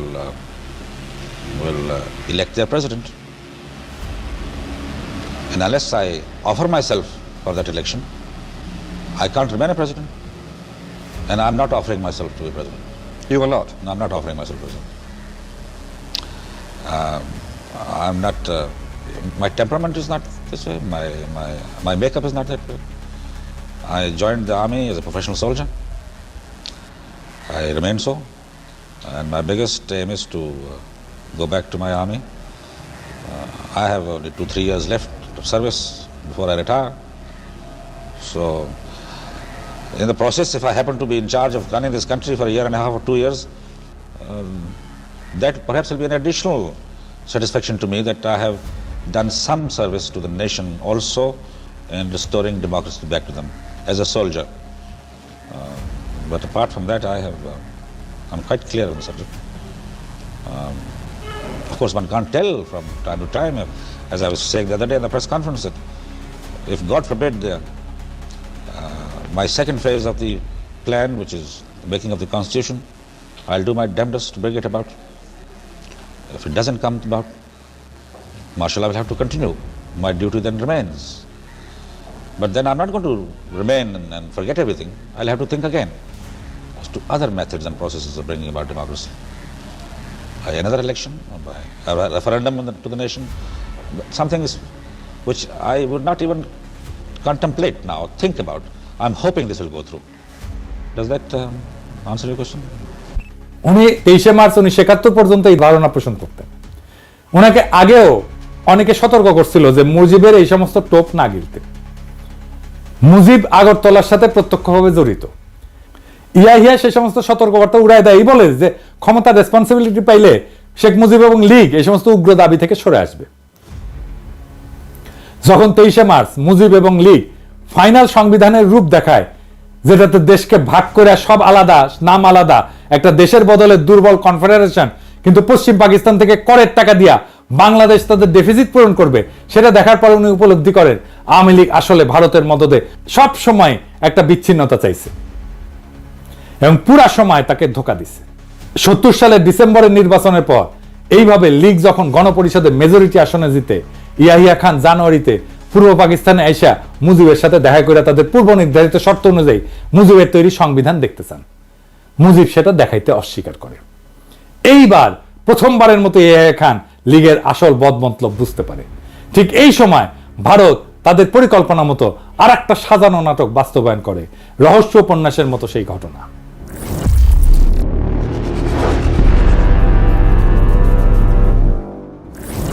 কাশ্মীরের শ্রীনগর থেকে 2 জন কাশ্মীরি যারা রয়ের agent হিসেবে কাজ করত, ভারতীয় এয়ারলাইন্সের একটা ফকার প্লেন নাম গঙ্গা হাইজ্যাক করে লাহোরে নিয়ে যায়। সেখানে সব যাত্রীকে ছেড়ে দিয়া প্লেনটা ধ্বংস করে ফেলে। প্লেনটা খুব পুরাতন ছিল এবং অলরেডি সেটাকে সার্ভিস থেকে উইথড্র করা হয়েছিল। কিন্তু হাইজ্যাকিং এর কিছুদিন আগে আবার প্লেনটাকে ফ্লাইটে নামানো হয়। ভারত কেমন সিফা দেখেন, মানে নিজেদের একটা বাতিল করা পুরানো বিমান বিসর্জন দেয় এইভাবে দিয়া অন্যের যাত্রা ভঙ্গ করে। পাকিস্তানের তদন্ত কমিশনে ভারতের এই ষড়যন্ত্র প্রকাশ পায়। ভারত এই সুতা ধইরা ভারতের উপর দিয়ে পাকিস্তানের বিমান চলাচল বন্ধ করে দেয়। এর উদ্দেশ্য ছিল আওয়ামী লীগ যাতে নির্ভয়ে তাদের দেওয়া পরিকল্পনা বাস্তবায়ন করে এবং ইয়াহিয়ার সাথে কোনো সমঝোতা না করে। ইয়াহিয়া যদি 6 দফা মেনে নেয়, তারপরেও ফেব্রুয়ারি মাসে ইয়াহিয়া খান সংখ্যাগরিষ্ঠ দলের প্রধান হিসেবে মুজিবকে রাজধানী ইসলামাবাদে ডাকলে মুজিব বেয়াদবের মতো রাষ্ট্রপ্রধানের কাছে যেতে অস্বীকার করে। এর ফলে ইয়াহিয়া এবং সবার সন্দেহ ঘনীভূত হয় যে মুজিব এবং লীগ সরল বিশ্বাসে এই নেগোশিয়েট করতেছে না এবং এদের আগরতলা ষড়যন্ত্রের ভূমিকা ইয়াহিয়া ভালো করে জানা ছিল। তিনি সবার মতো সতর্কবাণী সত্ত্বেও মুজিব এবং লীগের সব দাবি মেনে নিয়ে নির্বাচনের ব্যবস্থা করছিলেন এবং মুজিবকে সেই নির্বাচনে ফ্রি হ্যান্ড দিছিলেন। এরপর আর একটা জটিলতা দেখা দেয়। ভুট্টো এবং তার পিপলস পার্টি পাকিস্তানের দ্বিতীয় বৃহত্তম দল হিসেবে আবির্ভূত হয় নির্বাচনে। ইয়াহিয়া প্রস্তাব দেয় যে সংবিধানের মতো গুরুত্বপূর্ণ বিষয় গ্রহণ করার সময় রাজনৈতিক দলগুলোর ভিতরে একটা ঐক্যমত থাকা উচিত। একটা ব্রড কনসেনসাস না থাকলে কোনো সংবিধানই মজবুত হবে না। প্রত্যেক দশকে একটা দেশের সংবিধান পাল্টানো সেই দেশের স্ট্যাবিলিটির জন্য ক্ষতিকর। মুজিব সাফ বইলা দেয় যে আওয়ামী লীগ খালি একাই সংবিধান তৈরি করবে, তারা মেজরিটি পার্টি, কারোর সাথে ঐক্যমত করবে না। ঠিক বিএনপির মতো তারা বলে নির্বাচিত সংসদ সংস্কার করতে পারবে, তার মানে নির্বাচনে তারাই জিতবে, তারাই সংস্কার করবে, আর কেউ না। ভারত এবং তাদের দেশীয় এজেন্টরা এই সময় অত্যন্ত অ্যাক্টিভ ভূমিকা রাখে যাতে পাকিস্তানের সবাই লীগের 6 দফা মেনে নিলেও লীগ একটার পর একটা দাবি তুলে সমঝোতার পথ একবারে বন্ধ করে দেয়। এইটা নিয়ে ফেব্রুয়ারি মাসে আরেকটা অচল অবস্থা শুরু হয়। ইয়াহিয়া মার্চের 1 তারিখে ঢাকায় জাতীয় পরিষদের সভা ডাকছিলেন, কিন্তু ফেব্রুয়ারিতে এই অচল অবস্থার কোনো মীমাংসা না হয় ভুট্টো এবং পিপলস পার্টি অ্যাসেম্বলিতে আসার জন্য ঢাকাতে আসতে অস্বীকার করে। তাদের বক্তব্য ছিল মুজিব তো আগেই বলছে লীগ মেজরিটি পার্টি হিসেবে একাই সংবিধান বানাবে, তাদের এই মাইনরিটির কথা যদি নাই শোনা হয় তাহলে তাদের আর কষ্ট করে অ্যাসেম্বলিতে আসার দরকার কি। মুজিব লীগের বানানো সংবিধান কাউকে দেখাবেও না। কাজে অত্যন্ত যুক্তিসঙ্গতভাবেই সবাই ধরে নেয় এরকম মার্কা মারা একজন ভারতের এজেন্ট অ্যাসেম্বলিতে ভারতের প্রচারণা মতো যেই সংবিধান বানাবে সেটাতে খালি পূর্ব পাকিস্তান না, পশ্চিম পাকিস্তানের রাজ্যগুলোর ভিতরেও এমন সংঘর্ষ তৈরি করবে যাতে পুরো পাকিস্তান এক ঢিলে জয় বাংলা হয়ে যায়।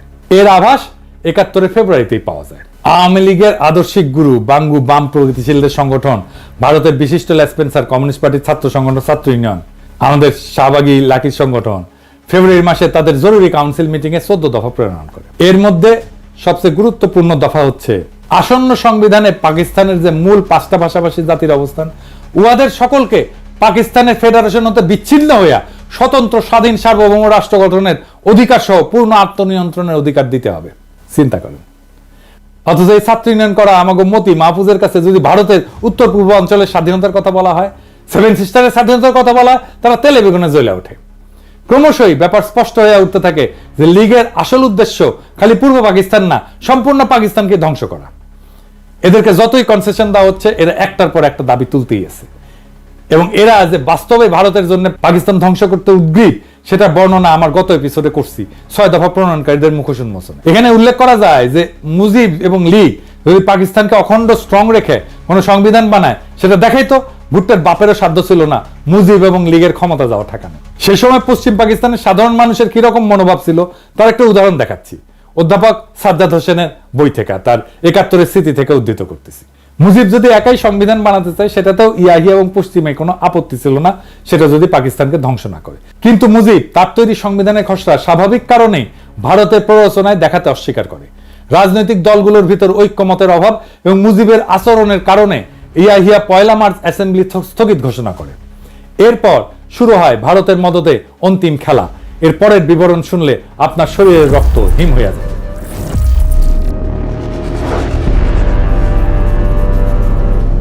প্রথমে আমাদের জানতে হবে 71 সালে তৎকালীন পূর্ব পাকিস্তানে অবাঙালি মুসলমান কারা। 47 সালে দেশভাগের পর ভারতের উত্তরপ্রদেশ, বিহার, হায়দ্রাবাদ থেকে অসংখ্য মুসলমান পাকিস্তানে হিজরত করে। এদের কিছু অংশ পশ্চিম পাকিস্তানে যায়, কিছু অংশ পূর্ব পাকিস্তানে এসে বসবাস শুরু করে। পূর্ব পাকিস্তানে এদের সংখ্যা আনুমানিক কয়েক মিলিয়ন ছিল। এছাড়া পূর্ব পাকিস্তানের দেশের অন্যান্য জেলা থেকেও পাঞ্জাব, পশতু, সিন্ধি ইত্যাদি প্রদেশ এবং জেলার মানুষ এসে চাকরি, ব্যবসা বাণিজ্য ইত্যাদি কারণে বসবাস শুরু করে। চাকমা রাজা ত্রিদিব রায় তার বই দ্য ডিপার্টেড মেলোডিতে লোমহর্ষক সব ঘটনার বিবরণ দিচ্ছেন। সেসব ঘটনা তার এলাকার লোকজন চাক্ষুষ দেখছেন। তার বইয়ের এই পাতার বিবরণ দেখেন। এছাড়া রাজা মার্চের প্রথম দিকে ঢাকায় অবস্থান করছিলেন আসন্ন আইনসভায় যোগদানের উদ্দেশ্যে। ঢাকার ঘটনা উনি নিজে প্রত্যক্ষ করছেন। মার্চ মাসে ৩-৪ তারিখের রাতে আওয়ামী ক্যাডাররা চিটাগাংয়ের পাহাড়তলির কাছে একটা অবাঙালি মুসলমান কলোনি ফিরোজ শাহ কলোনিতে রাতের গভীরে আগুন লাগায় দেয়। সেটাতে ওই রাতে কলোনির ৭০০ বাড়িঘর পুড়ে ছাই হয়ে যায় এবং সেখানে ঘুমায় থাকা পরিবারের পরিজনে সবাই আগুনে পুড়ে মারা যায়। ৭০০ বাড়িতে বাচ্চা সহ একটা পরিবারে গড়ে ৬ জন করে হইলেও ৪,৫০০ মানুষ, কল্পনা করলেও অবাক। এরপর আরো কাণ্ড দেখে, যারা ওই অগ্নিকাণ্ডের সময় বাড়ি থেকে বের হয়ে বাঁচতে পারছিল, আওয়ামী লীগের গুন্ডারা তাদেরকে বাইরে ঘিরে হত্যা করে। শহরের অন্য এলাকায় আরো ৩০০ অবাঙালি মুসলমানকে ওই রাতেই হত্যা করা হয়। এই ঘটনার পরেও ইয়াহিয়া খান নেগোশিয়েট করার চেষ্টা করছেন। আর্মি অধিকাংশ সময় ব্যারাকেই ছিল। এসবের পরে ইয়াহিয়া ২৫ তারিখ পর্যন্ত নেগোশিয়েট করতে চাইছেন। এরপর খালি চিটাগাং না, খুলনাতে একই সময় লীগ অবাঙালি মুসলমানদের দোকানপাট, বাড়িঘর লুটপাট, অগ্নিসংযোগ করা শুরু করে। এর ফলে ৫৭ জন নিহত হয়। ঢাকাতে এই সময় অবাঙালি মুসলমানদের দোকানপাট, বাড়িঘর, অগ্নিসংযোগ এবং লুটপাট করা হয় দেদারসে। শহরের বিভিন্ন জায়গায় চেকপোস্ট বসায় তাদের থেকে টাকা পয়সা, সোনাদানা প্রকাশ্যে লীগের গুন্ডারা ছিনতাই করতে থাকে। গুলিস্তানে নাচ সিনেমা হল, গুলিস্তান সিনেমা এবং একটা চীনা রেস্তোরাঁ ছিল এক অবাঙালি ভদ্রলোকের, নাম দোসানি। সবকিছু রাতারাতি পুড়ে দেওয়া হয়। ফার্মগেটে কিছু অবাঙালি মুসলমানদের বাসাও পুড়ে দেওয়া হয়। এছাড়া ঢাকা শহরে অসংখ্য জায়গায় বিভিন্ন ধরনের হামলা, অগ্নিসংযোগ, অবাঙালিদের রাস্তায় থামায় জিনিসপত্র লুটপাট করা শুরু হয়। ৩রা মার্চেই ১০০ বেশি নিহত এবং আহত বা অবাঙালি মুসলমানদের ঢাকা মেডিকেল হসপিটালে নেওয়া হয়। দেখছেন একই রকম ২৪-এ একই কাজ করছে আওয়ামী লীগ, একই কাজ করছে। এত সব প্রভোকেশনের পরেও আর্মি কিছুই করে নাই। ইয়াহিয়া নিজে ঢাকায় এসে নেগোশিয়েট করার চেষ্টা করছে। এমনকি আর্মির এক ক্রিটিক পর্যন্ত পাকিস্তান আর্মির ডিসিপ্লিনের প্রশংসা করছে ওই সময়। দেখেন, চট্টগ্রাম, রাঙামাটির আরো অনেক লোমহর্ষক ঘটনা চাকমা রাজা প্রত্যক্ষ করছে। আসেন সেগুলো একটু দেখি। লীগের গুন্ডারা মার্চের শেষে অবাঙালিদের জড়ো করে হত্যা করা শুরু করে। কাপ্তাই বিদ্যুৎ কেন্দ্রে মোটর লঞ্চে বিশাল সংখ্যক অবাঙালি মুসলমান নারী এবং শিশুদেরকে জড়ো কইরা খাগড়াছড়ির দিকে নিয়ে রওনা দেয়। প্রতিমধ্যে নারীদেরকে ক্রমাগত ধর্ষণ করা হয়। কিছুদিন পর খাগড়াছড়ি পৌঁছায় সবাইকে ট্রেন্সের পাশে দাঁড় করায় গুলি করে হত্যা করা হয়। একজন আহত মানুষ বেঁচে জঙ্গলে পালায় যায়, সেখানে চাকমারা তাকে সেবা শুশ্রূষা করে। তার কাছ থেকে এই সমস্ত ভয়ঙ্কর কাহিনী শোনে চাকমারা। রাঙামাটির বাঙালি সাব ডিভিশনাল অফিসার, যে দেখতে নিরীহ প্রকৃতির এক ৫০ মানুষ ছিলেন, সেই কাপ্তাইতে এক পাকিস্তানি অফিসারের স্ত্রীকে কিডন্যাপ কইরা সবশেষে দয়া পরবশ হয়ে তাকে হত্যা করা হয়। রাজার এলাকায় পুলিশের রিজার্ভ ইন্সপেক্টর ছিল একজন মুহাজির বিহারি। তাকে তার স্ত্রী এবং ১০ বছরের কন্যার সাথে হত্যা করা হয়। চাকমারা রাতের বেলায় গুলির শব্দ শুনে পরের দিন সকালে যখন খোঁজ করতে যায়, গিয়ে এদের লাশ পায়। ছোট মেয়েটির মৃতদেহ কপালে হাত দিয়ে পড়েছিল। কপাল থেকে হাত সরাইলে ওইখানে গুলির ছিদ্র পাওয়া যায়। নুরুজ্জামান খান নামে এক মহৎ হৃদয়ের পাঠান ছিল, ওখানে বসবাস করত এবং চাকমা বাঙালি সবার কাছে জনপ্রিয় ছিল। সবাইকে বিপদে সাহায্য করত। তাকেও বাঙ্গ বিদ্রোহীরা ধরে নিয়ে গুলি করে হত্যা করে। এবার ব্রাহ্মণবাড়িয়ার একটা ঘটনা দেখেন। ব্রাহ্মণবাড়িয়াতে এক সাংবাদিক চাক্ষুষ ৮২ অবাঙালি শিশুর মৃতদেহ এবং ৩০০-র মতো প্রাপ্তবয়স্কের মৃতদেহ দেখেন, যাদেরকে বাঙ্গু এবং লীগের গুন্ডারা এবং বিদ্রোহীরা হত্যা করে ফেলে রেখে যায়। ময়মনসিংহে একটা অবাঙালি কলোনির ৫০০০ জনের মধ্যে মাত্র ২৫ জন জীবিত ছিল, সবাইকে খুন করে ফেলে। একজন অ্যাসিস্ট্যান্ট পোস্টমাস্টার তার পরিবার হারানোর কথা বলতে বলতে কান্নায় ভেঙে পড়ে। আর্মি যখন ময়মনসিংহে মুভ করে, তখন এক মসজিদের ইমাম, যে তার মসজিদে ১৫০০ নারী শিশুকে আশ্রয় দিয়েছিল, তাদেরকে উদ্ধার করে। এসব অপরাধ অধিকাংশ করছে আওয়ামী লীগের ক্যাডারেরা। এইরকম এক পার্সি পরিবারের ঘটনা আছে, যারা বেনাপোলের দিকে পালায় যাচ্ছিল, যাদেরকে আওয়ামী বাঙ্গুরা পুরা পরিবার সহ হত্যা করে। বগুড়ার সান্তাহারে হাজার হাজার অবাঙালিদের হত্যা করা হয়েছে, সেসবের সাক্ষী এখনো জীবিত। যশোরে এই ভদ্রলোককে আওয়ামী বাঙ্গুরা হত্যা করে। এই মৃতদের ছবি পাকিস্তান আর্মির বর্বরতা বলে চালায় দেওয়া হয়। এরপরে দেখেন একটা ভয়ঙ্কর দৃশ্য। এই ছবিটা বিখ্যাত নিউজউইক পত্রিকায় ১২ এপ্রিল ১৯৭১ সালে প্রকাশিত হয়েছিল। ছবিতে একদল আওয়ামী বাঙ্গু একজন পাকিস্তানি সিএসপি অফিসার তাকে হত্যা কইরা তার মাথা কেটে ক্যামেরার সামনে পোজ দিতেছে। ভদ্রলোকের নাম ছিল ওয়াকার নাসিম বাট। কুষ্টিয়ার দিকে পোস্টেড ছিলেন। মার্চের সময় যখন দেশে অরাজকতা, এইটা দেখে সবাই যখন চলে যাচ্ছিল, উনি ওনার অফিসেই ছিলেন। কল্পনাও করতে পারেন নাই ওনার নিজের দেশের মানুষ বিনা কারণে ওনাকে হত্যা করবে। জয়দেবপুর ক্যান্টনমেন্টে বাঙালি সৈন্যরা বিদ্রোহ করে যাওয়ার সময় পশ্চিম পাকিস্তানি জেসিও অফিসারদের কোয়ার্টারে ঢুকে তাদের পুরো পরিবারকে হত্যা করে রেখে যায়। এসব ভয়ঙ্কর ঘটনার সম্পূর্ণ বিবরণ পাঠ করতে গেলে 1001 আরব রজনী পার হয়ে যাবে।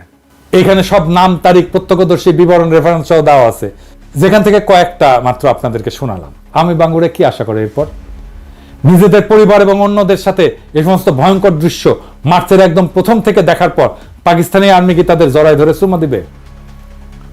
এরপরও প্রথম 25 দিন ইয়াহিয়া খান একদম চুপ ছিল, এই আশায় যে হয়তো আওয়ামী লীগ শেষ পর্যন্ত কোনো মীমাংসাতে আসতেও পারে।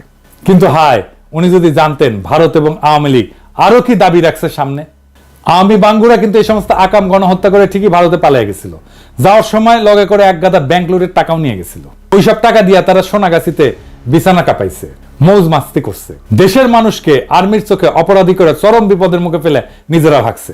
এখন যেমন হাসিনা আর লীগের পান্ডারা ভারতে ভাগছে, ঠিক সেই রকম। জেনারেল নিয়াজি কিন্তু মার্চে এখানে ছিল না। জেনারেল একটা উক্তি নিয়ে বাঙ্গুরা খুব হইচই করে। উক্তিটা ছিল এরকম যে আমি এই বেজম্মা জাতের চেহারা পাল্টাই দিব, তারা আমাকে কি পাইছে। এই উক্তিটার ব্যাকগ্রাউন্ড হচ্ছে জেনারেল নিয়াজি 9 থেকে 10 এপ্রিল এই ফ্রন্টের দায়িত্ব নিয়ে এখানে আসে। 10 এপ্রিল উনি টেক ওভার করে হেডকোয়ার্টারে একটা ব্রিফিং নিচ্ছিলেন। ওই ব্রিফিং এ চিটাগাং, রাঙ্গামাটি, ময়মনসিংহ, সান্তাহার, খুলনা, যশোর, সারা দেশের এই সমস্ত লোমহর্ষক কাহিনী শুনতে শুনতে উনি হঠাৎ করে ইমোশনাল হয়ে উত্তেজিত হয় এবং এই উক্তিটা করেন। পরে কয়েকদিন পর মাথা ঠান্ডা করে 15 এপ্রিল আর একটা কঠোর অর্ডার জারি করে, যেখানে পাকিস্তানি আর্মির কেউ যদি কোনো প্রতিহিংসামূলক কিছু করে তাদের বিরুদ্ধে কঠোর ব্যবস্থা নেওয়ার অর্ডার দেন। দেখেন, এরপরেও আপনারা দেখেন এত সব ভয়ঙ্কর ঘটনার পরও পশ্চিম পাকিস্তানে কোনো বাঙালির বিরুদ্ধে একটা প্রতিশোধমূলক ঘটনা ঘটছে? ঘটে নাই। এমনকি পূর্ব পাকিস্তানে সোহরাওয়ার্দীর বডিগার্ডের পুরা গোষ্ঠীকে খাওয়ায় পড়ায় রাখলো। হাসিনার গর্ভে নমরুদের ডেলিভারি করলো হাসপাতালে নিয়ে গিয়ে। যেসব বাঙালি বিদ্রোহ করে নাই তারাও বহাল তবিয়তে থাকলো। বিমান বাহিনীর মতিউর রহমান দেশে ছুটি শেষ করিয়া আবার পশ্চিম পাকিস্তানি ইউনিটে জয়েন করলো। এরকম অসংখ্য ঘটনা আছে। তো মার্চ মাসে অ্যাসেম্বলি স্থগিত করার পর যখন ভারতের নীল নকশাতে আওয়ামী লীগ সারা দেশে অবাঙালি মুসলমানদের উপর তাণ্ডব হত্যাযজ্ঞ শুরু করে, Yahya Khan 6 March অ্যাসেম্বলির date 25 March ঘোষণা করেন। এরপর 15 মার্চ উনি প্রেসিডেন্ট হয়ে নিজে এসে মুজিবকে বোঝানোর ট্রাই করেন, যাতে আওয়ামী লীগ নিজের ইচ্ছা মতো এজেন্ডা বাস্তবায়নে ক্ষমতা চাইলে ক্ষমতা নিক, কিন্তু পাকিস্তান যাতে ধ্বংস না হয়। মার্চ 15 থেকে 23 পর্যন্ত এই আলোচনা চলে। এই নেগোসিয়েশনের ডিটেইলস বর্ণনা সিজন অ্যান্ড রোজ এই বইয়ের এই গবেষণা বইতে আছে। মার্চের 16 থেকে 17 দিকে আলোচনাতে নিয়ে আওয়ামী লীগ আসলে কি চায় সেটা জানতে চায়। আওয়ামী লীগ বলে ইমিডিয়েট মার্শাল ল উইথড্র করে প্রোক্লেমেশন জারি করতে হবে। ইয়াহিয়া এই প্রস্তাবে রাজি হয়। আওয়ামী লীগ চায় গণপরিষদের অধিবেশন বসতে হবে। গণপরিষদের 2টা কমিটি থাকবে, একটা পূর্ব পাকিস্তানের আর একটা পশ্চিম পাকিস্তানের। 2 কমিটি প্রাদেশিক সংবিধান তৈরি করে পরে একত্র হয়ে একটা যৌথ সংবিধান বানাবে। সংবিধান তৈরি হওয়ার আগ পর্যন্ত মাঝখানে অন্তর্বর্তীকালীন সময়ে ইয়াহিয়া রাষ্ট্রপতি হিসাবে থাকবে। রাজনৈতিক দলগুলো থেকে মন্ত্রী নিয়োগ দিয়ে একটা ক্যাবিনেট গঠন করবে। ইয়াহিয়া সব প্রস্তাবে রাজি হয়ে 19 মার্চ আওয়ামী লীগকেই বলে যে ওরা যা চায় সেভাবে প্রোক্লেমেশনটা ড্রাফট করে দিতে। উনি এটা জারি করে দিবেন। উনার এই প্রস্তাবে আওয়ামী লীগ হকচকায় যায়। উনি যে এইভাবে সবকিছু দিয়ে দিবে সেটা তারা ভাবতেও পারে না। এইভাবে যদি ক্রাইসিস আসলেই সলভ হয়ে যায় তাহলে তো ভারত এবং তার সর সিরাজুল আলম খান এবং আওয়ামী লীগ যে গৃহযুদ্ধ বাজানোর পরিকল্পনা করছে সেটা ভেস্তে যায়। তারা এবার গাইগুই করে বলে প্রোক্লেমেশন ইয়াহিয়াকে ড্রাফট করতে হবে। ইয়াহিয়ার টিম সেদিনই আওয়ামী লীগের সমস্ত দাবি যুক্ত করিয়া একটা প্রোক্লেমেশন ড্রাফট করে দেয়। সেই প্রোক্লেমেশনে আওয়ামী লীগের স্বায়ত্ত শাসনের সমস্ত দাবি ইনক্লুড করা হয়। আওয়ামী লীগ যদি সত্যি অটোনমি চাইতো তারা সেই প্রস্তাব লুফে নিত। কি ছিল সেই প্রোক্লেমেশনে?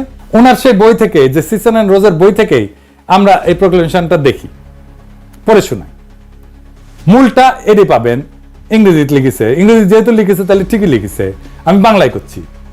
1 নাম্বার, প্রাদেশিক মন্ত্রিসভাগুলোর কাছে শপথ অনুষ্ঠান পরিচালনার সঙ্গে সঙ্গে সামরিক আইন কার্যকরভাবে বাতিল হবে।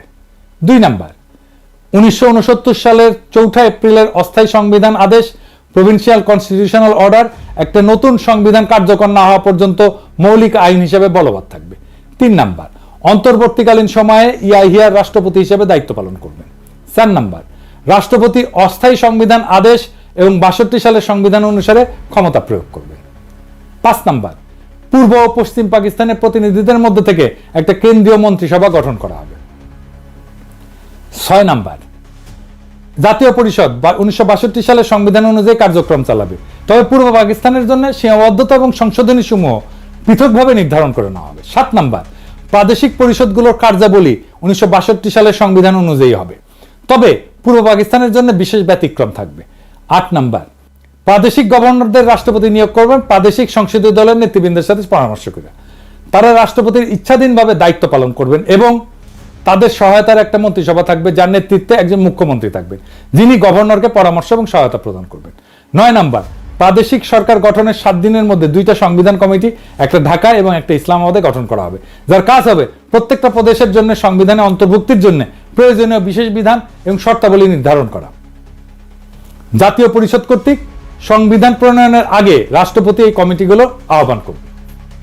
10 নাম্বার, যদি কোনো প্রদেশের গভর্নর বা অন্য কোনো সূত্রে রাষ্ট্রপতির কাছে প্রতীয়মান হয় প্রদেশের সরকার কার্যকরভাবে পরিচালিত হতে পারছে না, তাহলে রাষ্ট্রপতি একটা প্রোক্লেমেশনের মাধ্যমে ওই প্রদেশের নির্বাহী কার্যাবলীর সব বা কোনো একটা নিজের হাতে নিতে পারবেন। ইয়াহিয়া এত কিছুর পর, এত অবাঙালিদের উপরে হত্যাযজ্ঞের পরেও, এই সমস্ত কনসেশন দিয়া প্রোক্লেমেশন সাবমিট করার পরেও আওয়ামী লীগ আবার হকচকায় যায়। তারা তাদের গুরু ভারত এবং তাদের এজেন্টদের কথা মতো আরো মামাবাড়ির আবদারের মতো একটার পর একটা শর্ত জুড়ে দিতে থাকে, যাতে আলোচনা ভেস্তে যায় এবং গৃহযুদ্ধ লাগে। তাদের পূর্ব পরিকল্পনা মতো ওই গৃহযুদ্ধে ভারত হস্তক্ষেপ করে পূর্ব বাংলাকে তার ক্লায়েন্ট বানাবে। এরপর তারা ওপার বাংলা আর ভারত মাতার সাথে মিলে একাকার হয়ে যাবে এবং রবীন্দ্রসঙ্গীত গাইতে গাইতে বাকি জীবন পার করে দিবে। এবার দেখেন ভারতীয় এজেন্ট সিরাজুল আলম খানের আরেক সহচরে আসমা আব্দুর রবের নিজের মুখে বর্ণনা। 24শে মার্চ অনির্ধারিতভাবে মুজিব ইয়াহিয়ার সাথে দেখা করে এবং তিনি যখন গণভবনে যান দেখা করতে, তখন আমি তার গাড়িতে স্বাধীন বাংলার পতাকাটা জোর করে লাগিয়ে দেই, যদিও ওনার ইচ্ছার বিরুদ্ধে। এবং সেদিন তিনি সর্বশেষ বলে আসেন যে পশ্চিম পাকিস্তান থেকে বাঙালি যে সেনাবাহিনী আছে তাদের বাংলাদেশে পাঠিয়ে দিতে হবে, 2টা কারেন্সি করতে হবে, আলাদা স্টেট ব্যাংক করতে হবে, এমন কিছু দাবি উনি উত্থাপন করেন যেগুলি করলে আসলে পাকিস্তান এক পাকিস্তান থাকে না। 23শে মার্চ আওয়ামী লীগ ওই প্রোক্লেমেশনের উত্তরে এবার নিজেদের প্রোক্লেমেশন জমা দেয়। সেখানে তারা পাকিস্তান রাষ্ট্রভাঙের সমস্ত পয়েন্ট, পাকিস্তানকে এক দুর্বল কেন্দ্রীয় ব্যবস্থা, এমনকি দেশের নাম পর্যন্ত চেঞ্জ করে কনফেডারেশন পাল্টায় তাদের প্রস্তাব সাবমিট করে। একটা কনফেডারেশন হচ্ছে 2টা স্বাধীন দেশের মধ্যে সম্পর্ক, কিন্তু তারা সামার পশ্চিম পাকিস্তানের কর থেকে নিজেদের ডেফিসিট বা ঘাটতি পূরণের পয়েন্ট বহাল রাখে। খালি একবার ঠান্ডা মাথায় ভাবেন প্রস্তাবটা। লীগ এবং তাদের লেসপেন্সার সবসময় পশ্চিমাদের গালিগালাজ করবে, তাদের নামে ভুয়া শোষণের বয়ান ফেরি করবে। এরপর তারা দেশকে দুর্বল এবং কয়েক খণ্ডে ভাঙার পরিকল্পনা করবে শত্রু দেশের সাথে মিলা। এই সমস্ত সত্ত্বেও তারা পশ্চিম পাকিস্তান থেকে তাদের করের টাকা নিয়ে নিজেদের ঘাটতি পূরণ করবে। কি মজার ব্যাপার! আওয়ামী লীগ এবং এদের নিজের লেসপেন্সাররা কত বড় জাউরার জাউরা, কত বড় সামারের সামার, সেটা কল্পনাতীত। এই সমস্ত দাবির ফলে আওয়ামী লীগের এবং ভারতের আসল রূপ অবশেষে ইয়াহিয়ার সামনে দিবালোকের মতো পরিষ্কার হয়। সারা দেশে মার্চ মাস থেকে ভারতীয় এবং আওয়ামী মদতে অবাঙালি মুসলমানদের উপরে শুরু হয় ব্যাপক লুটপাট এবং হত্যাযজ্ঞ। এরপরেও আওয়ামী লীগের মামাবাড়ির আবদারের অটোনমির সমস্ত দাবি মেনে নেয়া ইয়াহিয়া প্রোক্লেমেশন জারি করতে রাজি হয়, যাতে দেশ এক থাকে।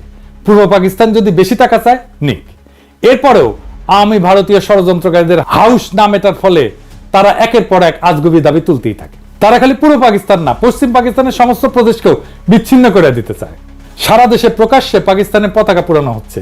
এই সমস্ত লোমহর্ষক ঘটনার পরিপ্রেক্ষিতে ইয়াহিয়া খান 23শে মার্চ রাতের বেলা সিদ্ধান্ত নেন অপারেশন সার্চলাইট চালানোর। কি হয়েছিল সেই অপারেশন এবং 9 মাসের যুদ্ধে আসলেই কি হয়েছিল, কোন পক্ষ কত মানুষ হত্যা করছে, সেসব আলাপ আরেকদিন হবে। এবার আসি শেষ আলাপে। কয়েকদিন আগে হাসিনা ভারতের দালাল গণশত্রু জসিম পাকিস্তানের কাছে দাবি উত্থাপন করছে যে পাকিস্তানকে 71-এর জন্য ক্ষমা চাইতে হবে। ক্ষমা যদি চাওয়াই লাগে সেটা সর্বপ্রথম চাবে আওয়ামী লীগ আর ইন্ডিয়া। আওয়ামী গুন্ডা আর ভারতের এজেন্টদের মাধ্যমে 25শে মার্চের অনেক আগেই এদেশে অবাঙালি মুসলমানদের উপরে ব্যাপকভাবে বিডিআর হত্যাযজ্ঞের চাইতো নৃশংসভাবে হত্যাকাণ্ড হয়েছে, জেনোসাইড হয়েছে, গণহত্যা হয়েছে। এই গণহত্যা তারাই শুরু করছে। আওয়ামী লীগের গত জুলাই আগস্টের এত মানুষ মেরাও ক্ষমা চাওয়া তো দূরের কথা, সেটা তারা আয়না ঘর নিয়ে হাসি মস্করা করে। এদের কাছে জাতি আর কি আশা করে? কাজে পাকিস্তানে ক্ষমা চাওয়ার দাবি জসিমের গোয়া দিয়ে ঢুকায় দেওয়া হবে। আর পাকিস্তানের বিরুদ্ধে ভুয়া অর্থনৈতিক বৈষম্যের বয়ান আমরা আগের এপিসোডে জয় বাংলা করে দিছি। এরপর যদি কেউ আবার এই সমস্ত ভারতীয় বয়ান মাথায় না পাকিস্তানের কাছ থেকে টাকা চায়, জসিমরে জনগণ তার অফিস থেকে খালি গায়ে ধরে না রাজপথে বিচার করবে, আর সেই টাকা তার পুটকি দিয়ে ঢুকায় দেওয়া হবে। এদেশে যাদেরকে আটকে পড়া পাকিস্তানি বলা হয়, প্রত্যেককে বাংলাদেশের নাগরিকত্ব এবং পাসপোর্ট দিতে হবে। ক্যাম্প থেকে বের করে দেশের যে কোনো প্রান্তে বসবাস করার অধিকার দিতে হবে। ওইসব ক্যাম্প আমরা বুলডোজার দিয়ে ঘুরাই দিয়া আওয়ামী ফ্যাসিবাদের জাদুঘর বানায় রাখবো। নাজি জার্মানদের কনসেন্ট্রেশন ক্যাম্প এখন যেরকম জাদুঘর। আমাদের নতুন ইতিহাস লিখতে হবে, আমাদের নতুন ভাবে ইতিহাস পড়তে হবে। আমাদের যে ইতিহাস ভুলায় রাখা হয়েছিল, ভুল ইতিহাস শেখানো হয়েছে, সেইখান থেকে আমাদের নতুন ইতিহাস শিখতে হবে। নিজেদের জাতির ইতিহাস, নিজেদের বঞ্চনার ইতিহাস, আমাদের প্রতারণার ইতিহাস, কিভাবে আমাদের জাতিকে প্রতারিত করা হয়েছে, দুর্বল করা হয়েছে এবং জাতির উপরে যুদ্ধ চাপায় দেওয়া হয়েছে। আমাদের এই নতুন বয়ান তৈরি, ইতিহাসের এই নতুন বয়ান তৈরি চলমান থাকবে। ইনকিলাব জিন্দাবাদ।